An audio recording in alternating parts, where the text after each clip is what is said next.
Alors que j'avais décidé de me réveiller tôt pour prier, le lundi 20 mars 2020, je fus réveillé par un son. Un son profond, un son grave, un son lourd. En fait, en réalité, ce son était le bruit d'une personne qui cogne à une porte. Boum, boum, boum. Et je me suis aussitôt réveillé. Pendant 1 à 2 secondes, j'ai cru que quelqu'un frappait à ma porte, mais je savais pertinemment que ce n'était pas le cas. Parce que lorsque je me suis levé, j'ai entendu une voix qui a dit « Je me tiens à la porte ». Je fus saisi. J'ai été saisi et j'ai regardé un peu à gauche et à droite et j'ai attendu quelques secondes espérant entendre dans le naturel quelqu'un réellement frapper à ma porte afin de soulager la tension qu'il y avait dans mon cœur. Je n'avais pas rêvé. J'ai bien entendu quelqu'un frapper à une porte.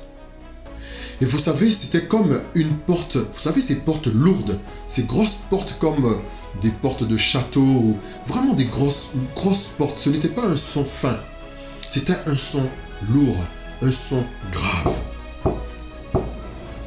Et ce son a rempli tout mon être. Ce n'était pas mes oreilles physiques qui l'avaient entendu, c'était mon esprit. Lorsque je me suis réveillé, cette voix dit « Je me tiens à la porte ». Frères et sœurs, apôtres, prophètes, évangélistes, pasteurs, docteurs, qui que vous soyez, quel que soit votre titre et votre rang, je crois que nous ne pouvons pas nier qu'il y a quelque chose qui est en train de se faire dans notre monde. Nous voyons l'agitation des peuples, guerre et bruit de guerre, épidémie, maladie, famine. Mais il y a aussi une agitation qui se passe dans les lieux célestes. Il y a une agitation qui se passe dans le royaume de Dieu. Jésus se tient à la porte. Jésus, il est là. Et son retour est imminent. Je viens par ce message vous dire, il n'y a plus de temps pour les fantaisies. Il n'y a plus de temps pour les vanités. Il n'y a plus de temps pour les futilités. Pasteur, revoyez vos messages. Je vous exhorte, le temps n'est plus à copier ou à imiter d'autres personnes par recherche de popularité. Chrétiens, chrétiennes, ce temps est une opportunité envoyée par Dieu afin que chacun de nous puisse vraiment se repentir. Il n'est pas trop tard. Il n'est pas trop tard. Jésus se tient à la porte. Depuis bon nombre d'années, nous avons été endormis, distraits par toutes sortes de messages. Mais aucun d'eux n'a annoncé qu'un jour, Jésus-Christ reviendrait. Et à l'aube de ce jour, le monde panique, le monde tremble, le monde secoue. Il y a une chose qui se passe dans le royaume de Dieu. Le banquet est prêt. La table est dressée. L'époux est prêt à venir chercher sa fiancée. Gardons nos lampes allumées et que l'huile ne manque point. J'ai entendu ce son. Jésus revient bientôt.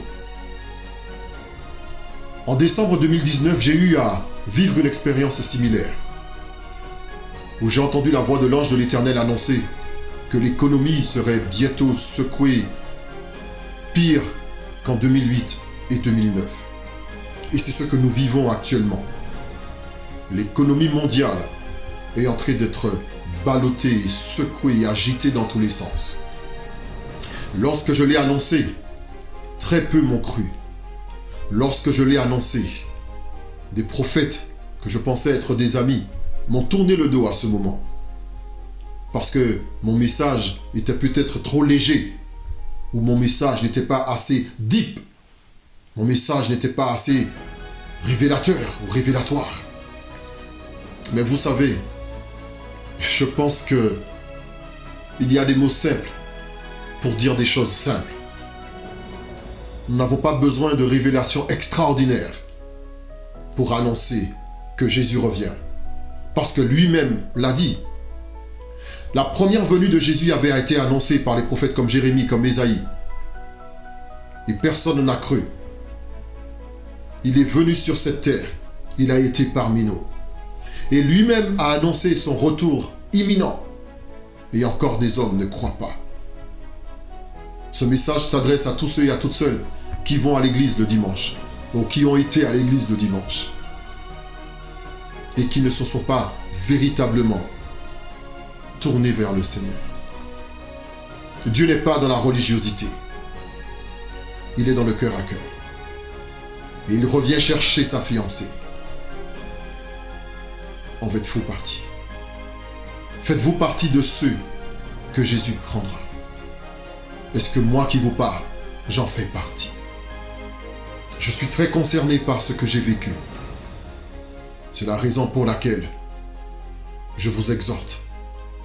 Revenons à ses pieds pendant qu'il est encore temps. Que Dieu vous bénisse.